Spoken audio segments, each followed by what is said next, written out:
આ વિડીયોમાં સાંભળશું ઘડિયાળ સાથે જોડાયેલી કેટલીક અમુક એવી બાબતો। મિત્રો, ઘડિયાળ એ માત્ર સમય સૂચકનું જ સાધન નથી, પરંતુ આપણા જીવન સાથે જોડાયેલ દરેક શુભ અશુભ સમય, સફળતા નિષ્ફળતાનું રહસ્ય ઘડિયાળ સાથે જોડાયેલું છે।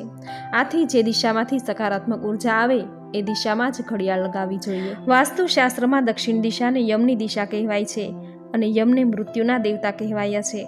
આથી ઘર, ઓફિસ કે ધંધાના સ્થળે ક્યારેય દક્ષિણ દિશામાં ઘડિયાળ ન લગાવવી જોઈએ, જે લગાવવાથી ઘર, પરિવારના સભ્યો કે ધંધા નોકરીમાં પણ તેનો નકારાત્મક પ્રભાવ પડે છે। કોઈ પણ ઘડિયાળ તેના સમય કરતાં પાછળ ન હોવી જોઈએ।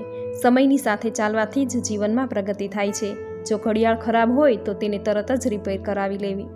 દિવાલની ઘડિયાળ પર ક્યારેય ધૂળ અને માટી ન જામી જાય તેનું ખાસ ધ્યાન રાખવું।